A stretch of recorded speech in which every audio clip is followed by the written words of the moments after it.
El Señor esté con ustedes. Proclamación del Santo Evangelio según San Juan.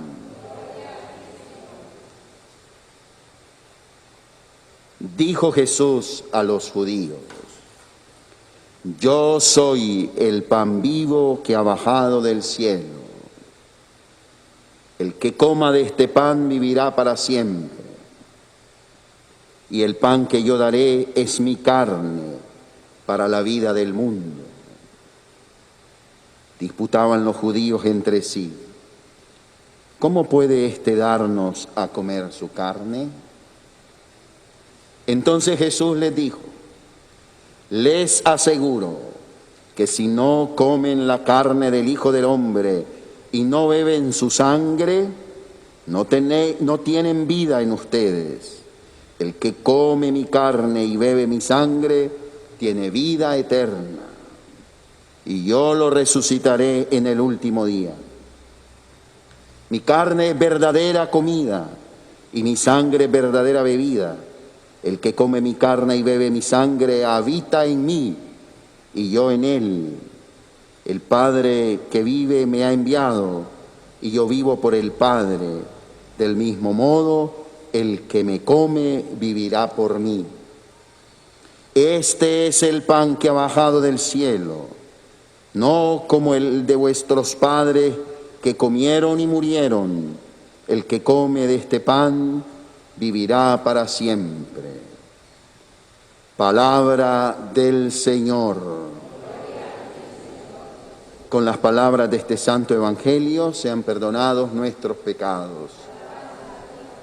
Pueden sentarse, hermanos y hermanas.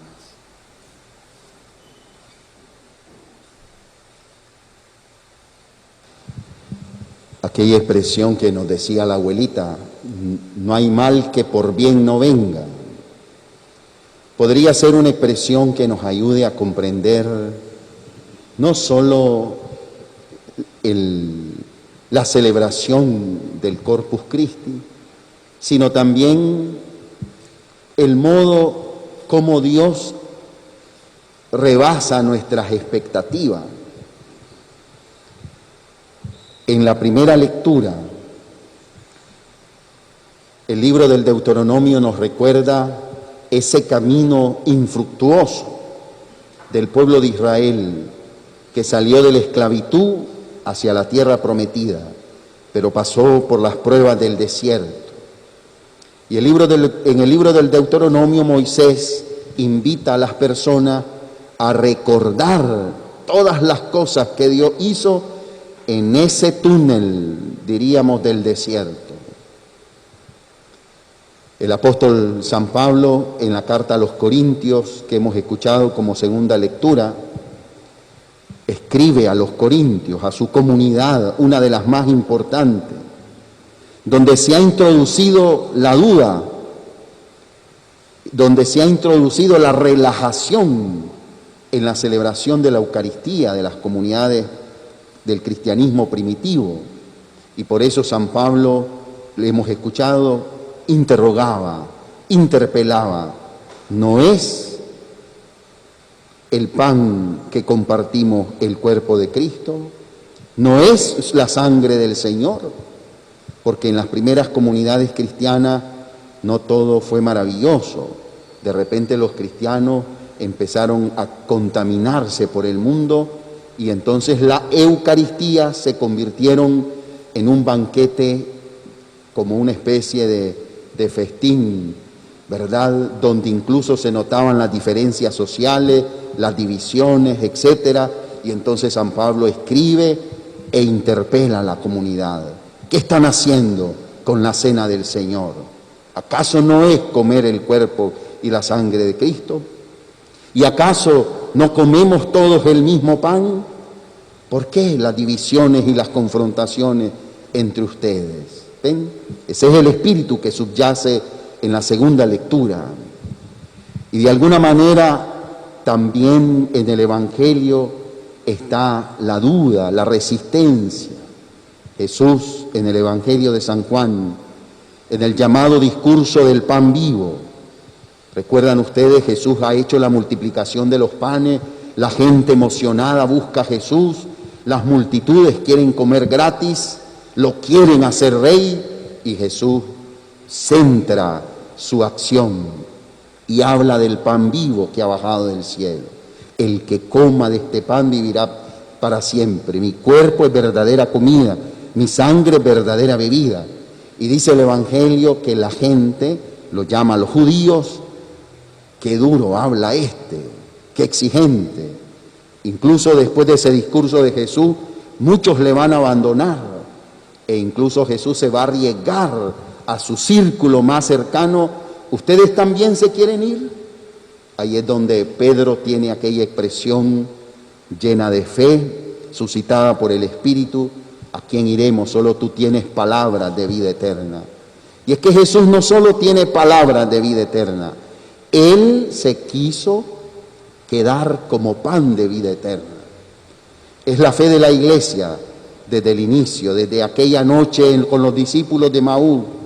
Es la fe de la iglesia que nos ha sostenido a lo largo de la historia, entre luces y sombra, porque también la fiesta del Corpus, como ustedes saben, se nació en la iglesia, se tomó conciencia precisamente también por la duda de muchas personas, entre ellos los sacerdotes, el sacerdote que en aquel sacerdote que viaja a Roma, que hace su peregrinación, pero que va cargado de su duda, de sus angustias, y al regresar de esa peregrinación en un pueblo italiano de Bolsena, ahí tiene el milagro eucarístico que va a ser, junto con aquella motivación y revelación espiritual, aquella abadesa de Cornilión, van junto con el Papa de la época, van a instituir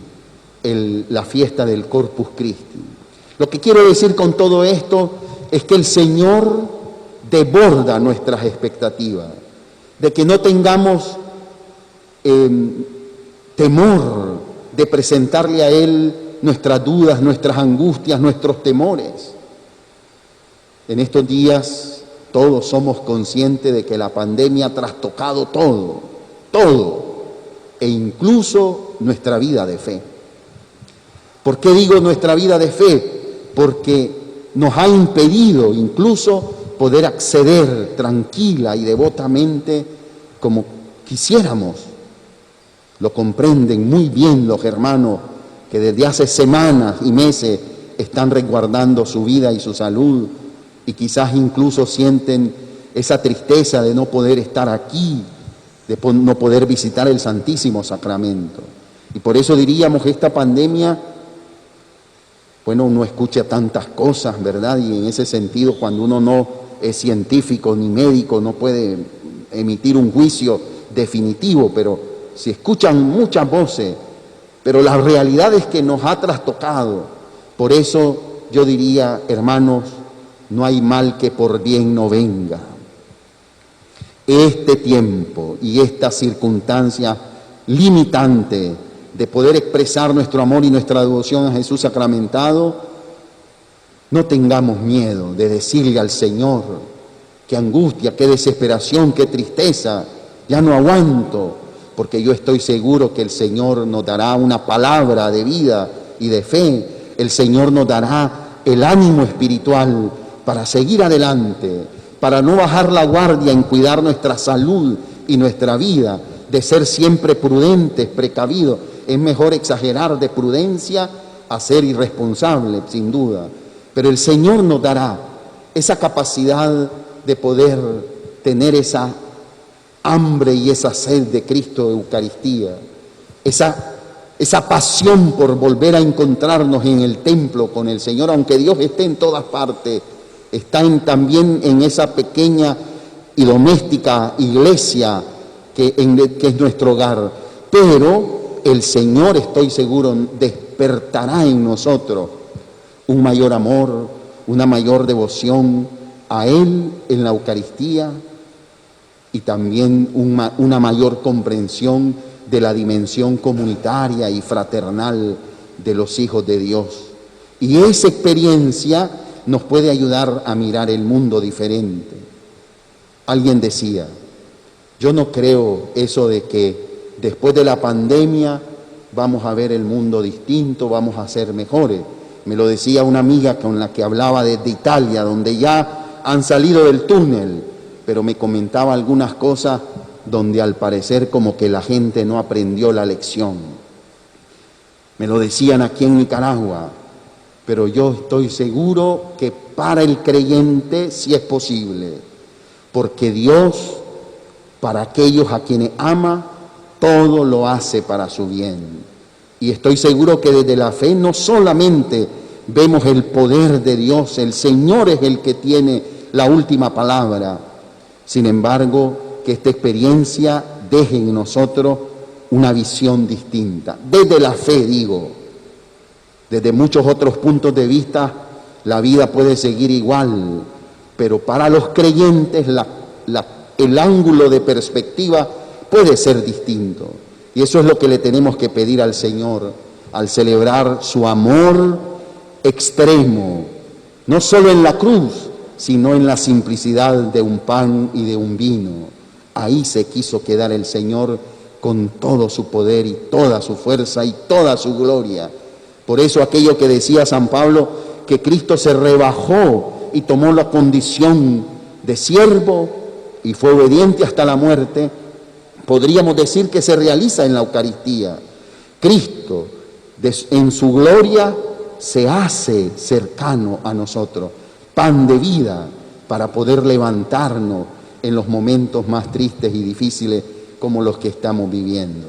Hermano, eso desde la fe nosotros lo decimos fácilmente, yo estoy seguro que vivirlo es más difícil, pero pidámosle al Señor las gracias que más necesitamos para no desfallecer en la fe, para ser hombres y mujeres responsables y prudentes, pero también hombres y mujeres testigos de las maravillas que Dios hace, como el pueblo de Israel por el desierto, como las comunidades cristianas orientadas por el apóstol San Pablo, como aquella gente que experimentó la fuerza de la palabra y la riqueza de la presencia de Jesús entre ellos. Que el Señor pues también se siga manifestando en nuestra vida y en nuestra historia.